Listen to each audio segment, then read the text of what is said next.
Still on a subject that we kind of worked with at our place, at our mini camp. Um, when we were thinking about careers and income and responsibilities and capabilities and incapabilities and things like that.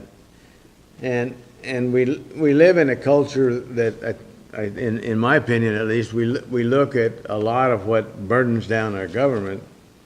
It's because we are increasingly living in what I will put in quotes, an entitled society. An entitled society.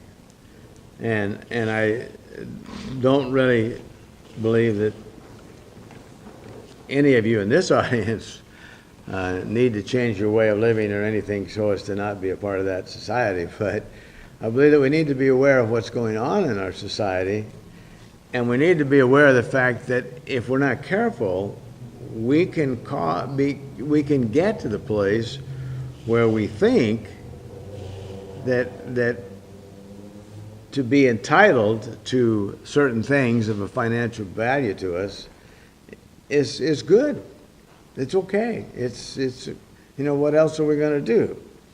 And I know I have talked at times, and I think that that there's a sense in which business and politics and science and engineering have created and are continuing to create, and from all I've heard will continue to create, a situation where there's very little work compared to the number of people that are being born all over the world. And as I've said, I've watched almost every kind of field that you can talk about. More and more things are done by automation. More and more things are done. To me, what I was impressed with most was watching a video on YouTube of Coca-Cola bottling, which isn't bottling, it's cans in most cases, unless it's plastic.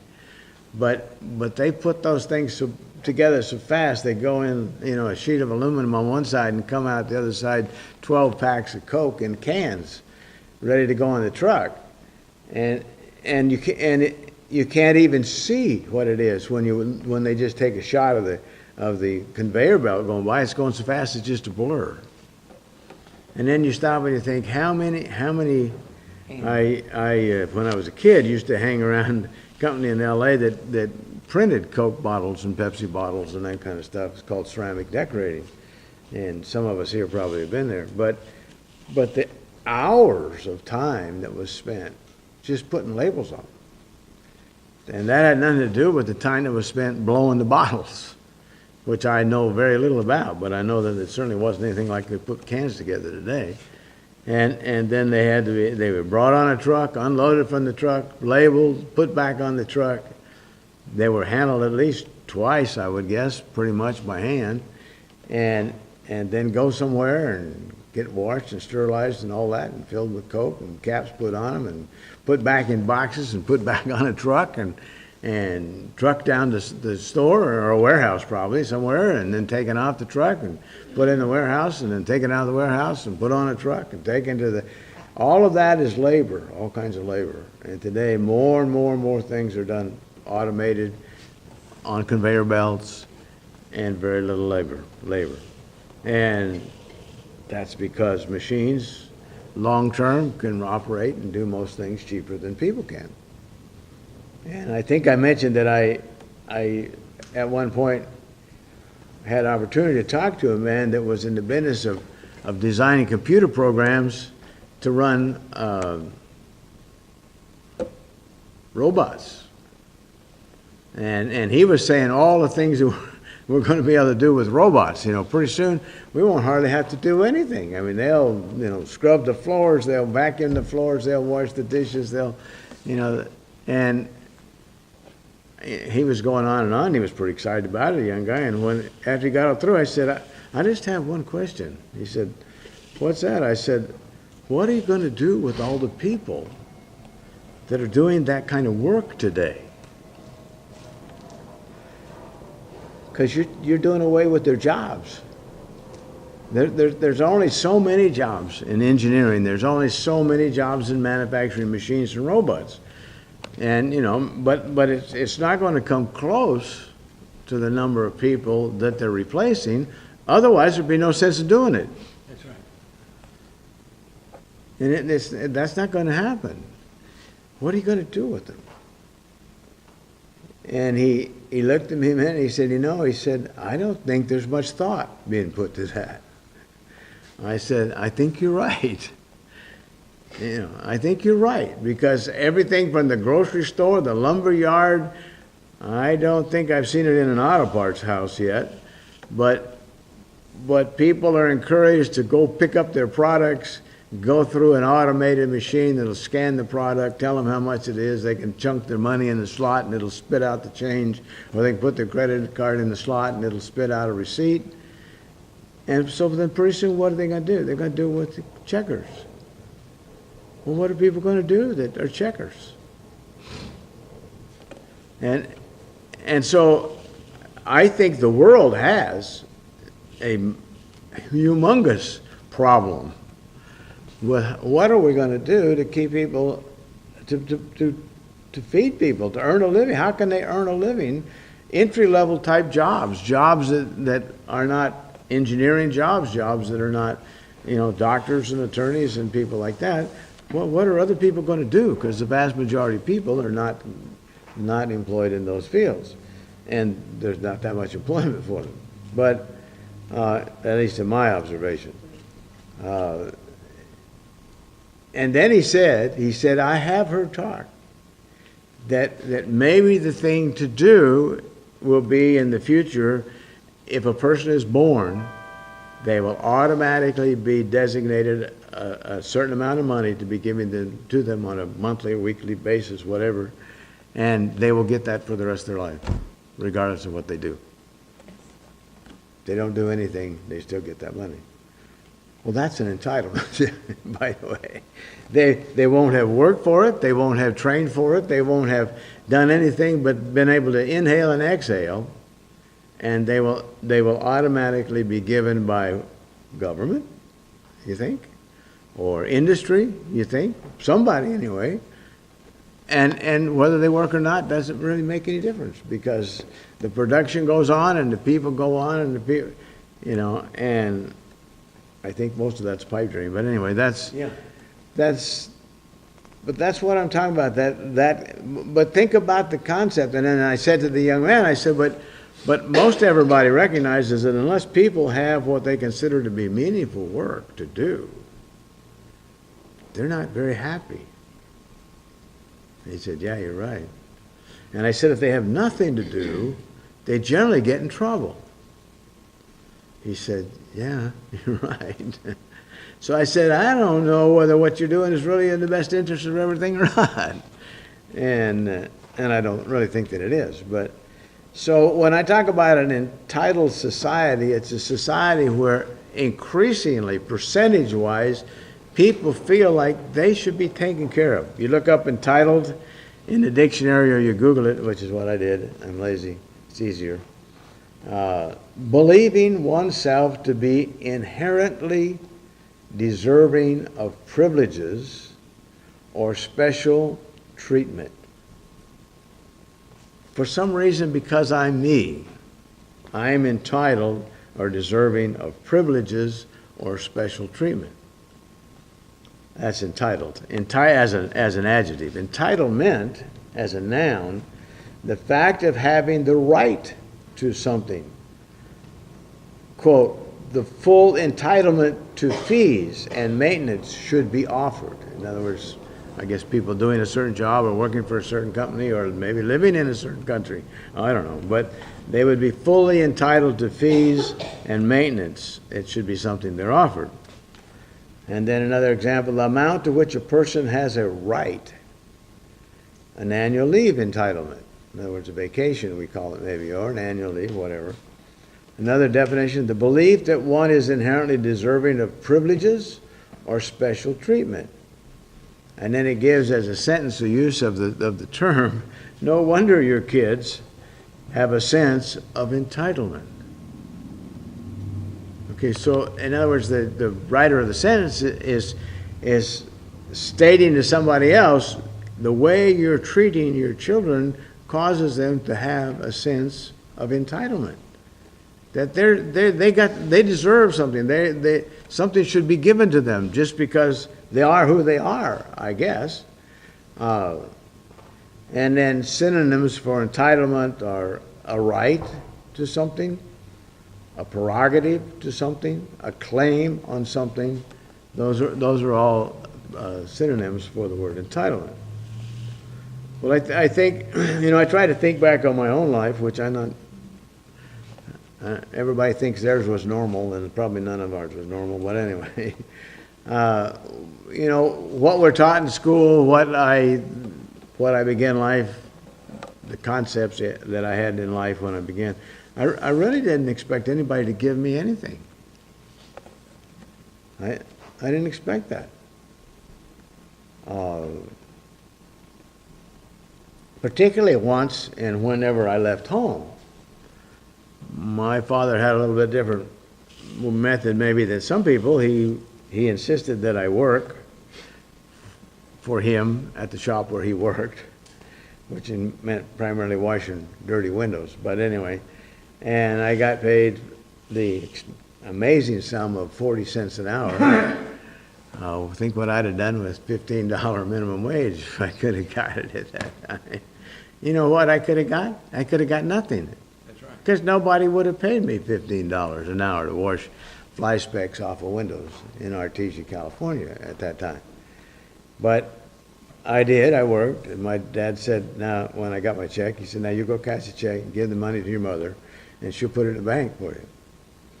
And anything you need, I'll take care of it. So I don't know whether you call that an entitlement or not, but it was his way of maybe teaching a couple of lessons. One, if I was going to get along, I was going to work. Two, if I was going to wash fly specks out for windows, I better get them all gone, all of the fly specks. And three, and you need to save your money, because one of these days you're going to want to buy something that's significant, and then you'll need some money. And so when I graduated from high school, by that time I'd learned some things about seat cover and auto top business, so I bought a sewing machine and opened an auto seat cover shop. But so I don't think that's an entitlement.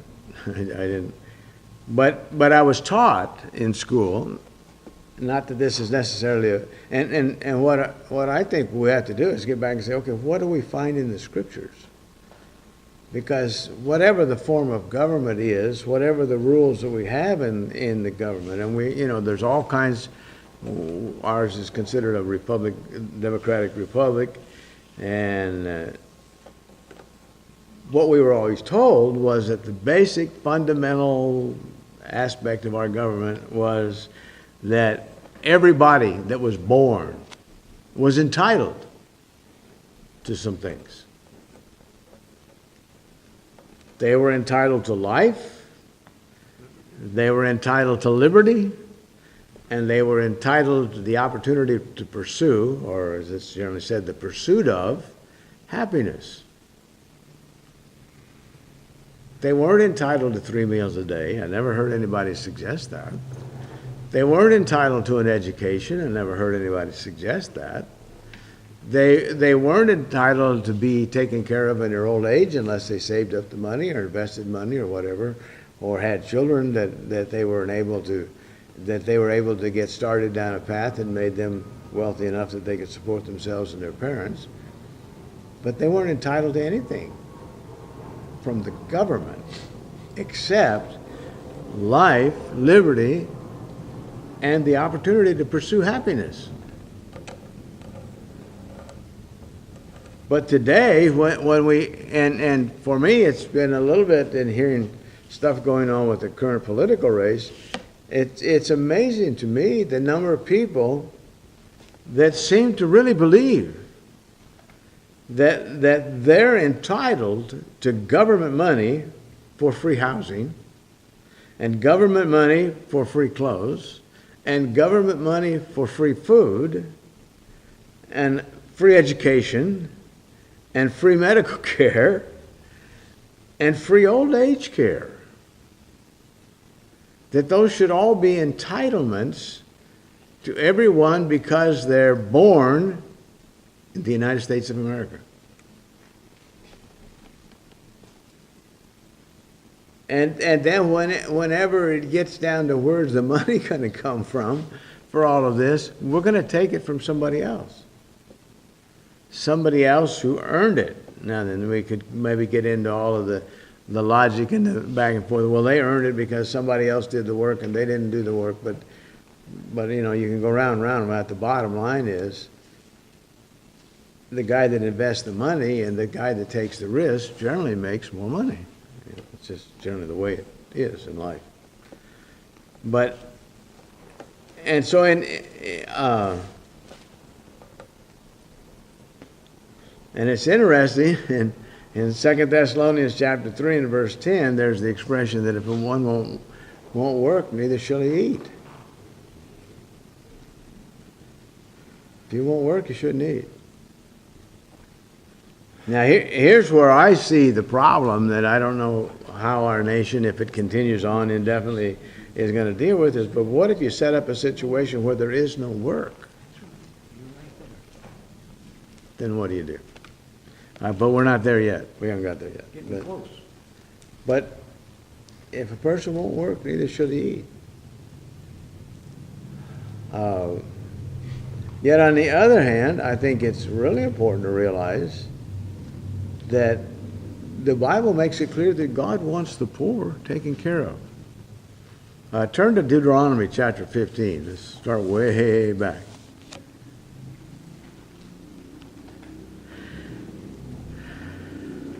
One of the provisions that God made for the nation Israel was that every 7 years, debts were to be released. At the end of every 7 years, you should grant a release of debts. And this is the form of release. Every creditor who has lent anything to his neighbor shall release it. He shall not require it of his neighbor or his brother, because it is called the Lord's release. Of a foreigner you may require it.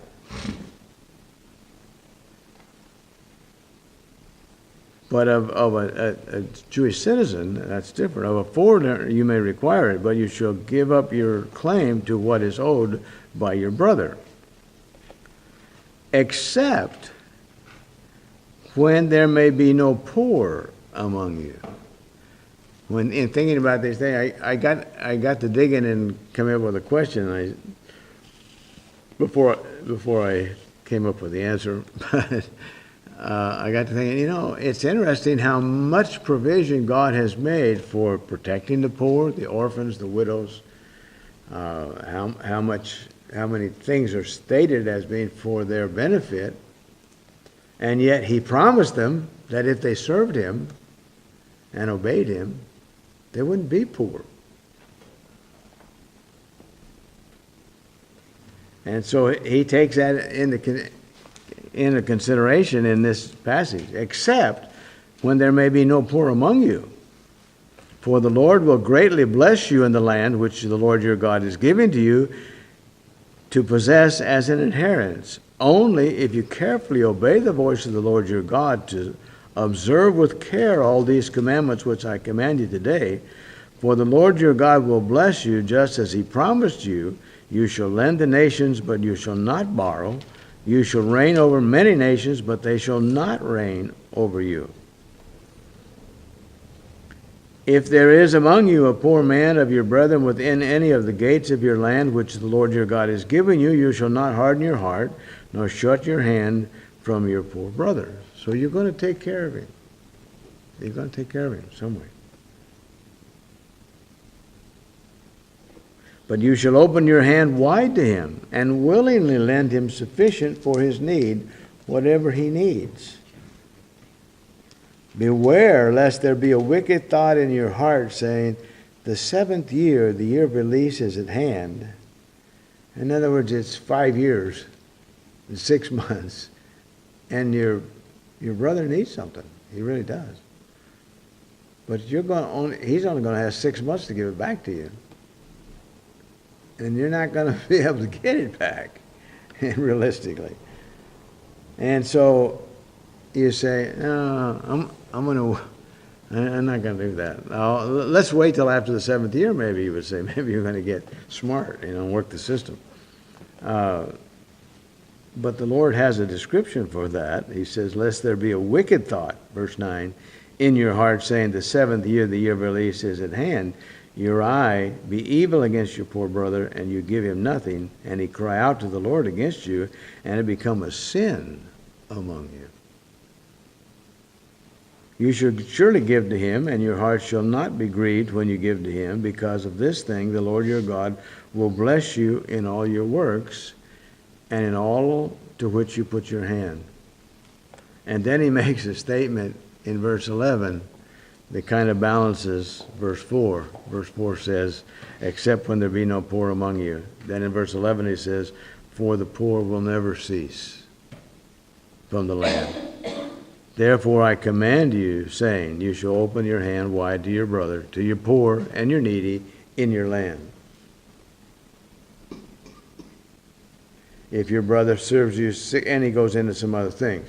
But okay, you're always going to have the poor. You're always going to have the needy, but for their brethren, they were to take care of them. They were to be responsible for them. And that's not really unlike what we have laid out for us in the church. Families are supposed to take care of their children. If the family can't in certain situations, then the church is to take care of them, to try to help them. So it's not a matter that the Bible is hard-hearted or unloving or uncaring or whatever, but it has to be a legitimate need.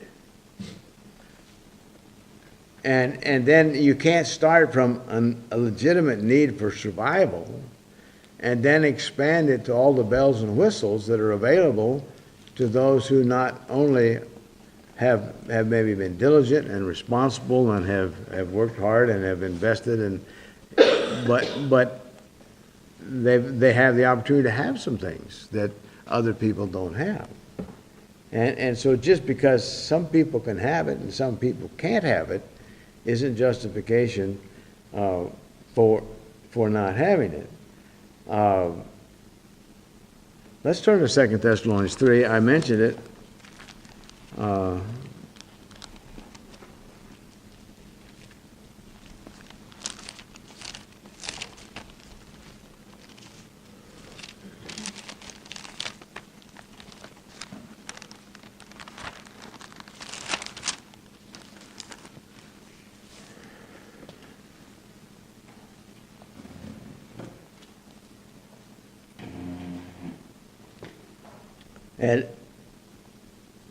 And this kind of lays out the way God views a person that won't work. In other words, it's like we face it in our city, and I've talked about it many times because I think about it often.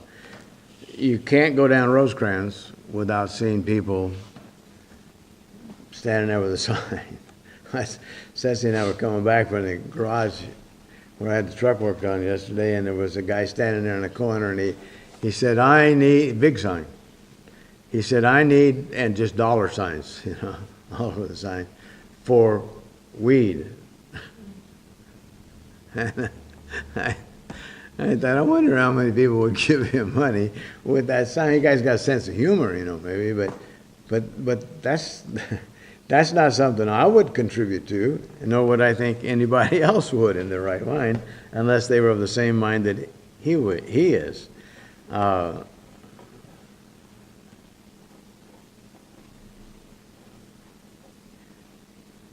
Let's look at verse 7. You yourselves know, 3:7. You yourselves know how you ought to follow us, for we were not disorderly among you, nor do we eat anyone's bread free of charge, but worked with labor and toil night and day, that we might not be a burden to you. So the Apostle Paul, writing to the church at Thessalonica, said, we worked with our hands. Now, then, in reality, in other places, he pointed out that the labor is worthy of his hire and the service that he rendered. He, in that sense, to be right before the Lord, he didn't have to work. But there obviously was a situation here And he wanted to make a point. And in fact, he covers that in the next verse. Not because we do not have authority, but to make ourselves an example of how you should follow us. For even when we were with you, we commanded you this, if anyone will not work, neither shall he eat. But that's really hard-hearted. No, it's really not. It's really not.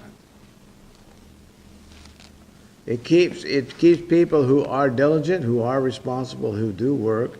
It keeps them from having to maybe take money that they would use to buy food for their own families in some cases and have to share it with somebody else because the somebody else has no justification for not working. No adequate justification. For we hear that there are some who walk among you in a disorderly manner. In other words, what he's going to describe, God considers a disorderly manner. Not working at all, but busybodies. And when you look at, and again, I'm not against people who have a legitimate need, taking advantage of whatever ways that the government has provided funds to help them get by. Because they get those funds from us. You know? They get those funds from those of us who work. And they tax us to get those funds. They don't ask us whether we want to contribute them or not. So I don't have a problem with that. But what I have a problem with is when there's not a legitimate need other than the person A either didn't prepare themselves educationally. I don't know whether attitudinally is a good word or not, but that their attitude toward work is such that they don't want to work. They don't. You know, how many people want a job? So many people want a position. You know, they don't want to start at the bottom somewhere and work their way up. They want to start at the top in management, and if they can't find a position in management, then they're not going to work. Well, that's too bad, you know. If you could go to McDonald's where it says help wanted, and you could get a job and work for whatever the minimum wage is, and have some money to spend so that you could get something to eat, maybe you could skim a little food out of what gets thrown away that's still good in a place like that. But if you consider that you're entitled to something better than that, who do they think I am? You think if somebody brought a hamburger back because it had pickles on it and they didn't want pickles, that I would eat it? Yeah, I do. As a matter of fact, I would eat it even if I had money that I could buy one just like it. I'd save the money. But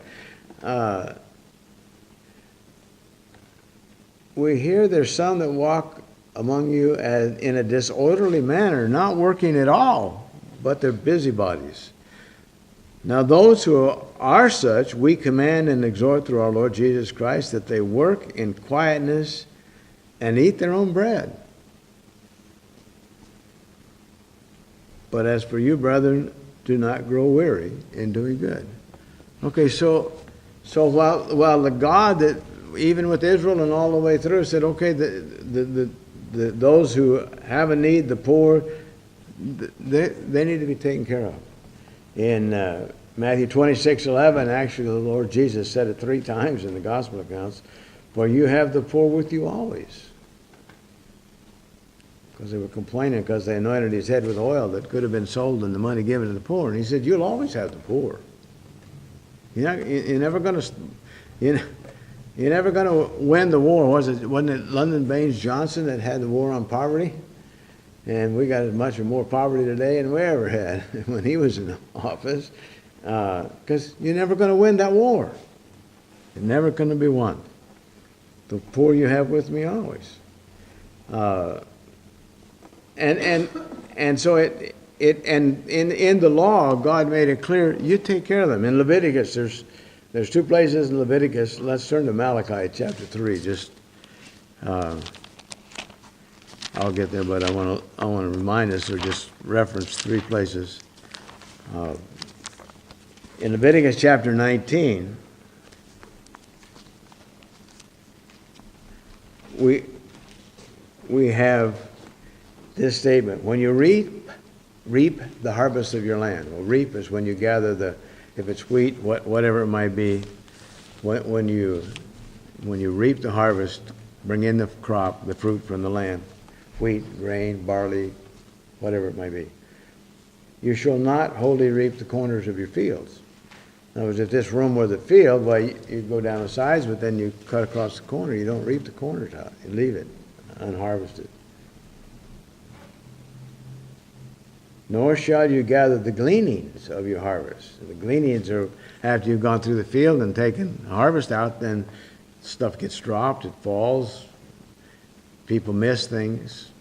You could send another crew back through and they could glean it and probably get more than enough out of it than what it would cost to have them do it, and the cost of the labor.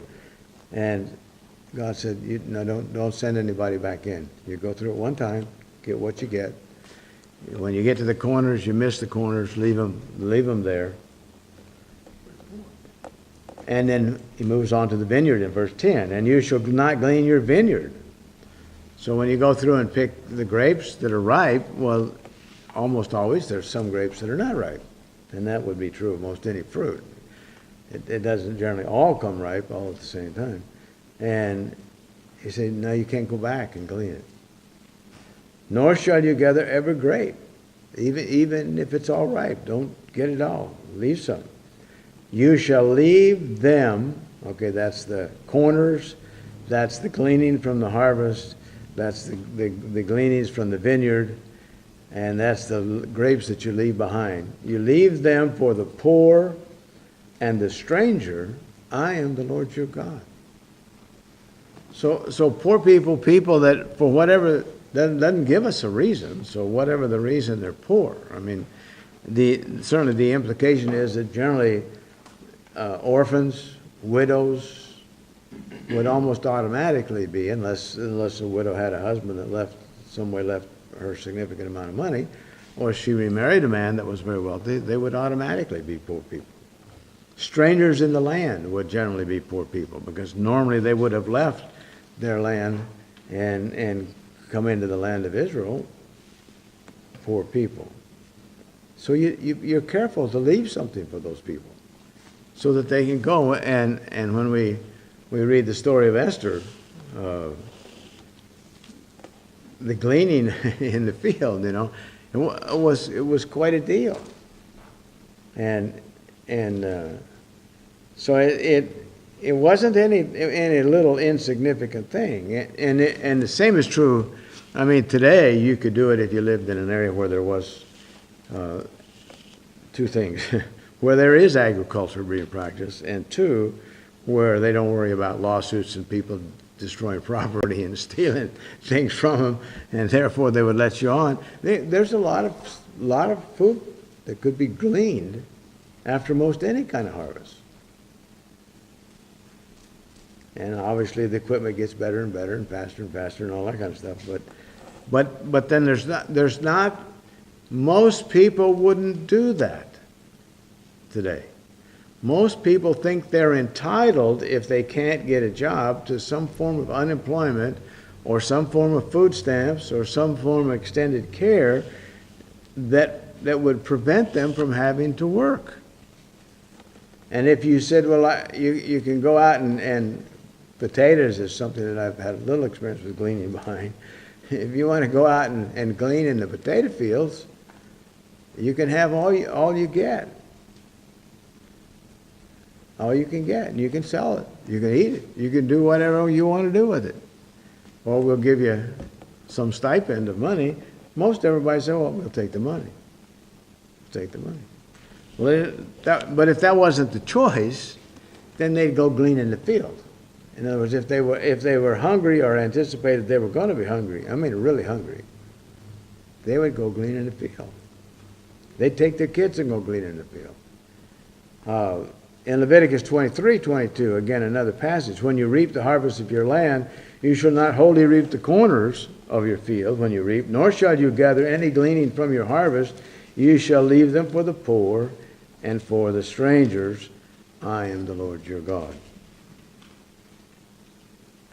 Malachi, I said.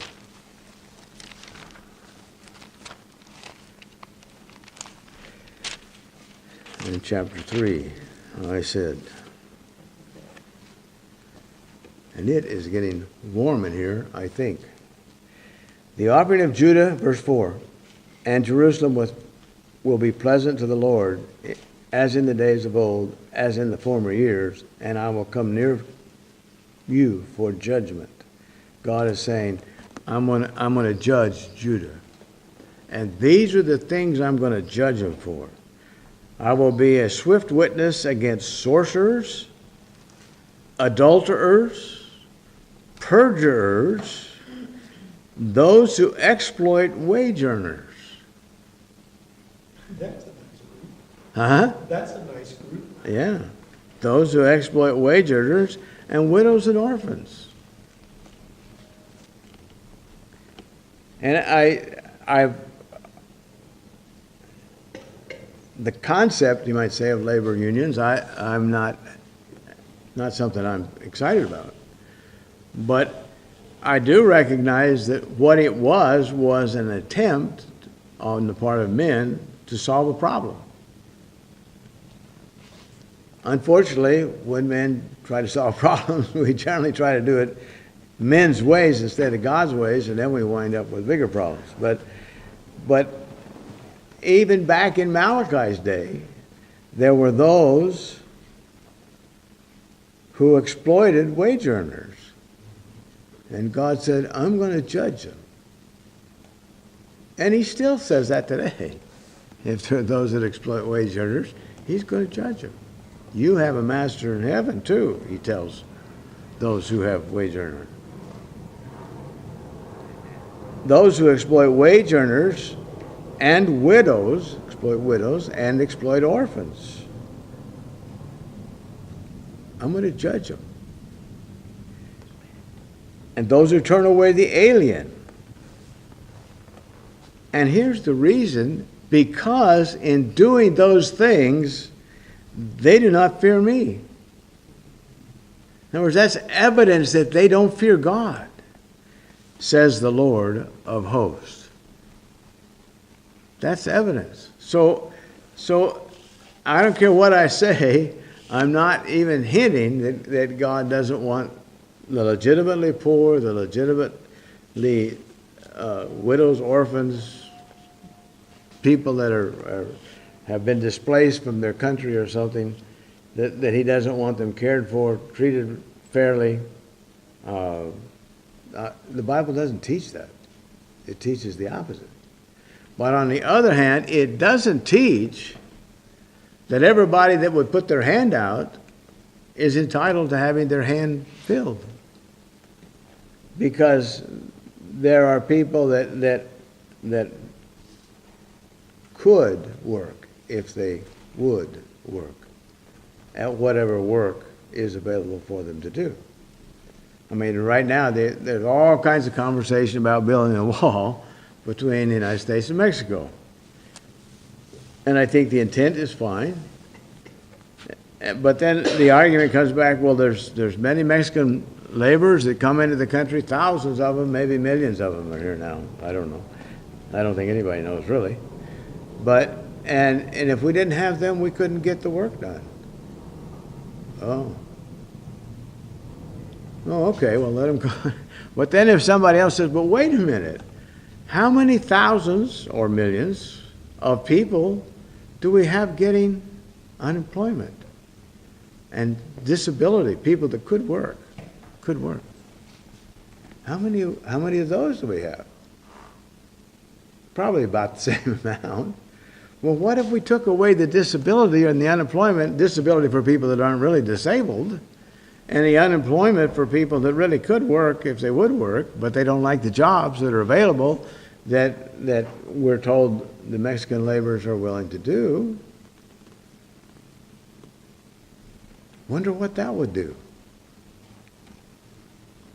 No, but nobody suggests that because again, increasingly we are a people who believe we're entitled to being taken care of, whatever the need is. And unfortunately, whether we made preparation to do it, whether we've been lazy, whether we made bad decisions, whether we've wasted our resources, regardless of what the situation is, we're entitled. We're entitled. One of the things that Job was accused of, when I read that, I thought I was reminded of it. In Job 22, was that in verse 9, you sent, and if you go back and read that 9th chapter, one right after the other, after the other, after the other, accusation against Job of the same type.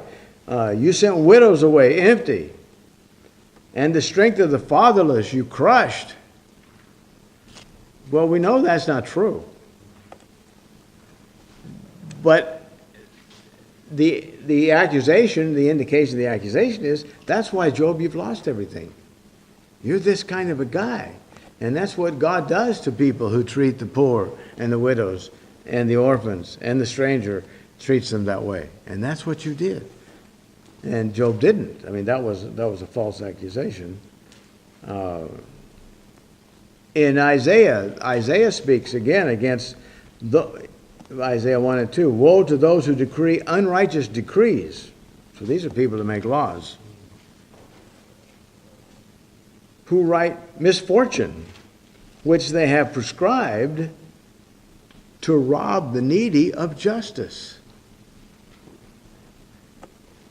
There are people that need to be supported, that need to be helped, or maybe taken care of for the rest of their life in some cases. But people, there were people in Israel who had written decrees with the purpose of robbing the needy of justice and to take what is right from the poor of my people, that widows might be their prey, and that they may rob the fatherless. Okay, believe me, the last people to do that kind of thing, that's one of the things that I think is really terrible, is that there's a high percentage of laws, regulations, and things that really are not beneficial to the poor, the needy, and the fatherless at all.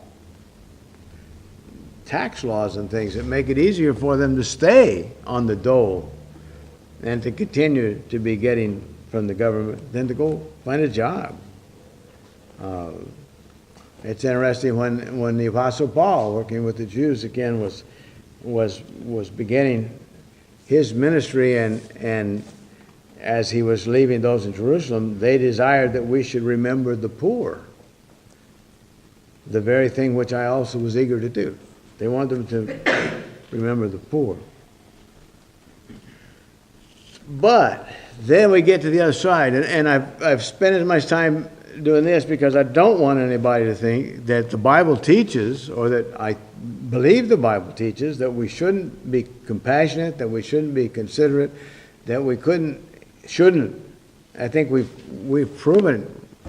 I could give you check stubs to show you that we've proven it, that where there are those that are in need for whatever the reason, that we do want to try to be of help to them where we can, as a testimony for Jesus Christ. But then the other side of the coin is the Bible makes it very clear that everybody that has a need shouldn't be supplied to them. Look at Titus 5 for just a minute.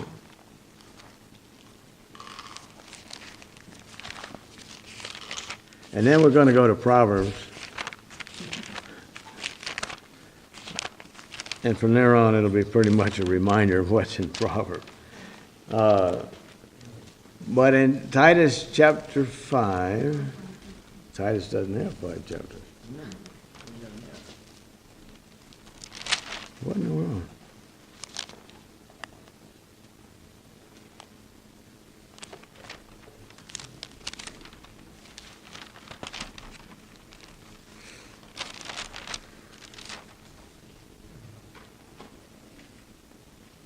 How about 1 Timothy?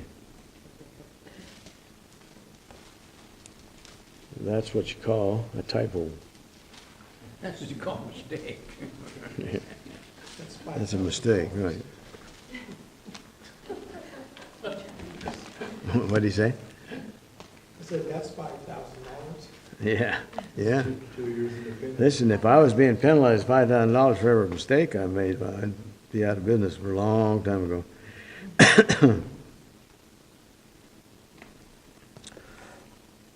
Let's start in about, we'll just start at 1. Do not rebuke an older man, but exhort him as a father, younger men as brothers, older women as mothers, younger women as sisters, in all purity. Honor widows who are really widows. Widows who are really widows. Okay? We'll have to get that defined for us as we go on in the text. But if a widow has children or grandchildren, let them first learn how to show piety at home and to repay their parents, for this is good and acceptable before God. Okay, this is a way that God is making provision for one who is a widow, really a widow. To the extent, at least, that she's lost her husband and whatever financial support she had, but she still has children and grandchildren. And so they should take care of her.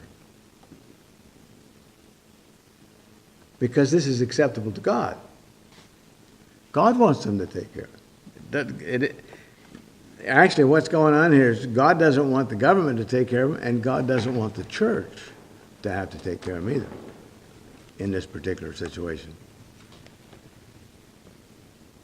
Now, verse 5, she who is really a widow. So what he means by one that's really a widow is a person who has lost their husband and they don't have family that can support them. She who is really a widow and left alone trusts in God and continues in supplication and prayer night and day. But she who lives in pleasure is dead while she lives. Now these things command that they may be blameless. But if anyone does not provide for his own, and especially for those of his household, he is denied the faith and is worse than an unbeliever. So if someone doesn't take care of his mother, or I would think by extension a father if there was the same need, then they're worse than an unbeliever. And then in verse 9, do not let a widow under 60 years old be taken into the number, and the number, as I believe the context bears out, the number of those who are supported by the church. So if she's not 60 years old, she shouldn't be taken into the number.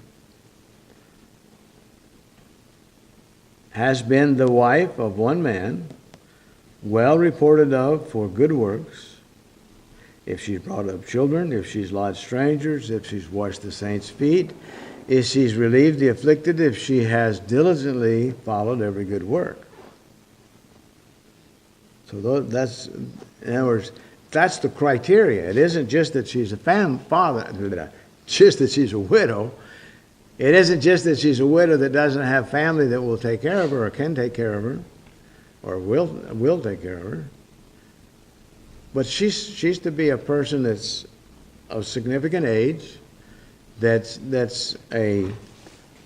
has lived the respectable life as a Christian sister. And then he says in verse 11, refuse the younger widows. Refuse the younger widows.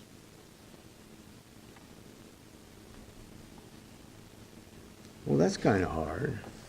Well, that's what God says. For when they have begun to grow wanton against Christ, they desire to marry. And having condemnation because they've cast off their first faith.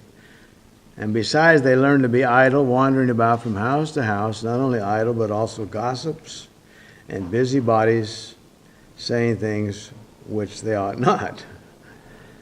So the thought is, if you have a younger widow, she should have the strength and the ability to, I would say, work somewhere, and the opportunity to provide for her own needs. Or to remarry. Verse 14, therefore I desire that the younger widows marry, bear children, manage the house, give no opportunity to the adversary to speak reproachfully. For some have already turned aside after Satan. If any believing man or woman has widows, let them relieve them. In other words, if there's somebody that's related to you who is a widow, take care of them. And do not let the church be burdened, that it may relieve those who are really widows. So a widow indeed, or a real widow, is one that is a widow, is at least 60 years old, has lived an exemplary life, has been the wife of one husband, and doesn't have any family to take care of her, then the church is to take care of her. So again, in the church age, God has made provision to take care of those who are really in need. But that has to be a legitimate kind of need. In other words, it has to be established that this is really the case. So having laid that foundation, I think that the Bible makes it very clear that when it comes to financial success and financial failure, it's often caused by decisions of the individuals involved. It's our personal decisions. Not always, but significantly. And because of that, then there's a lot of exhortations, particularly in Proverbs, and I'll probably only take the time to read one of them, but I'll reference a number. But Proverbs 6:6-11, which is one we should read. I wasn't going to, but Proverbs 6. And to me, of course, I'm not raising children anymore, but I know how I was raised, and I know how I raised my own children. I believe that children, particularly young men, but should early on be trained to think about, okay, I am someday going to have to provide for myself. A, financially, economically. B, I'm someday, most young men say and think, and most young women, but a young man, I'm going to have to be able to provide for a wife. And someday, in all probability, I'll have to provide for children.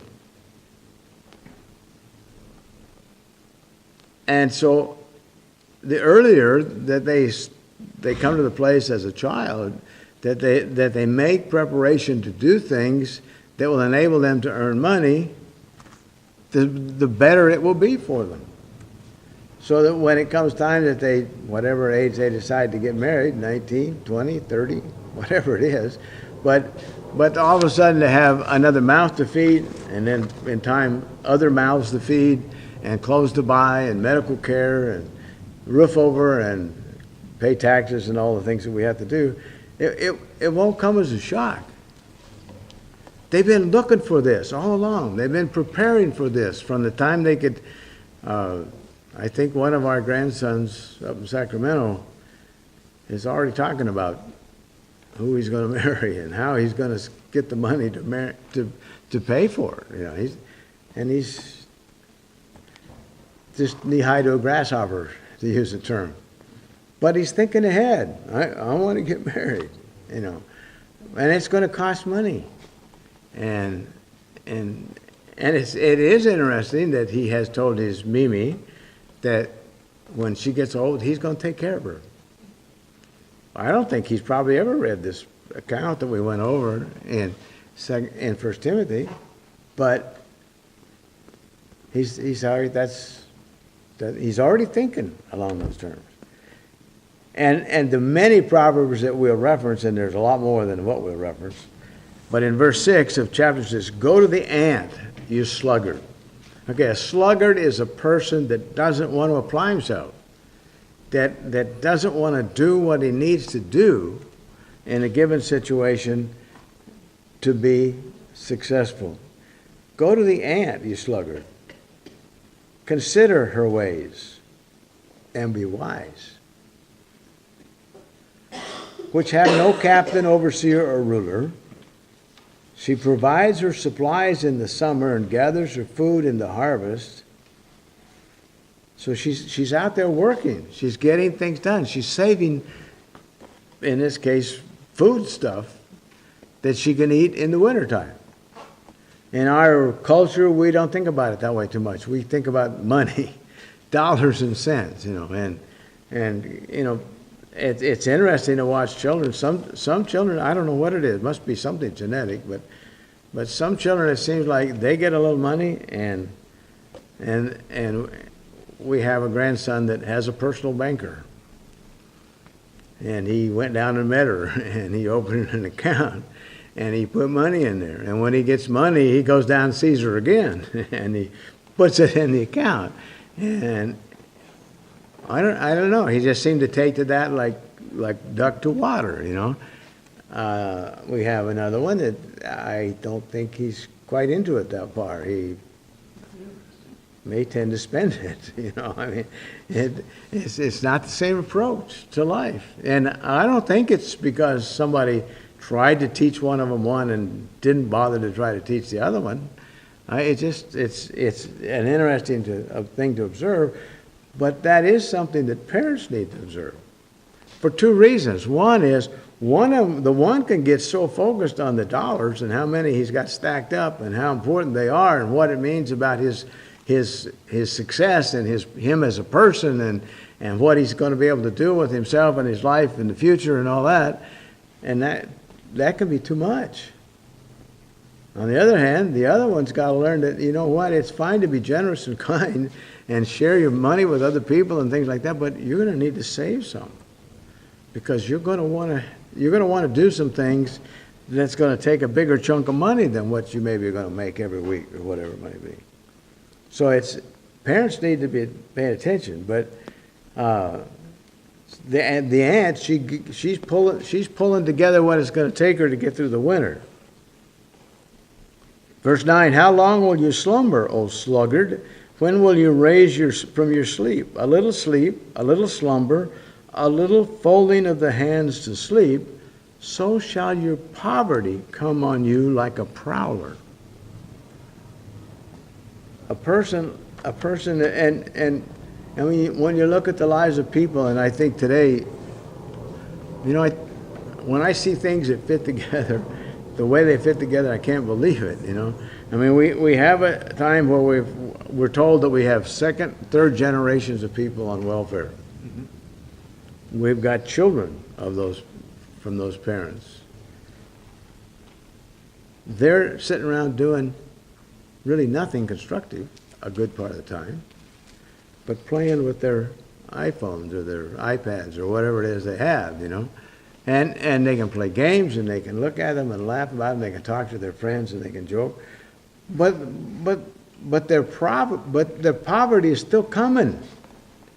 Their poverty shall come on you like a prowler, and your need like an armed man. In other words, it's just coming behind them. It's going to get worse and worse and worse. Pretty soon they're going to be the fourth generation. But see, what nobody seems to be putting together yet in our country is the well of government from which you're getting all of those monies for free without work can dry up. They have dried up repeatedly throughout the history of mankind worldwide. And we may think our government's going to last forever and always going to have plenty of money and always being able to dole it out. But it's not. It's not. And so children early on, Proverbs 18:9 says, he who is slothful in his work is brother to him that is a great destroyer. So in other words, a person that has work that he can do, that he should do, but he won't do it diligently, then he's just like the guy that's a destroyer. Because he's destroying the time and the energies and probably the abilities over time as he gets older and doesn't use his mind and his skills. He's really destroying himself. Proverbs 13:18, poverty and shame will come upon him who disdains correction. But he who regards a rebuke will be honored. How many times, I mean, I've had the opportunity many times to talk to people, generally young people, sometimes older people. When I was younger, sometimes people older than me. But now, I don't get to do that very often. But it's amazing how they don't take into consideration. They have ideas, they have opinions, they have things they've heard at school, maybe philosophies they've heard somebody espouse today, maybe something they read on the internet, and they can talk to somebody that's a grandfather or an uncle or a Christian friend or somebody that's had, 70 years experience in life, 60 years experience, 50 years experience in life, 40 years experience in life, and they say, if you do this, this, and this will be good. If you do this, this, and that, it's going to be bad. No, they got their own ideas. What comes to the person that disdains correction? Poverty. Poverty. Proverbs 14:23. In all labor there's profit. In all labor there's profit. But idle chatter leads to poverty. How many people sit around just foolish talk? I look at Facebook sometimes, and a high percentage of it is just foolishness. Some of it's not, but a high percentage of it is foolishness. Proverbs 20:13, do not love sleep, lest you come to poverty. Open your eyes and you'll be satisfied with bread. Get up, get going, do what you can do, find something to do. Proverbs 21:5, the plans of the diligent lead to plenty,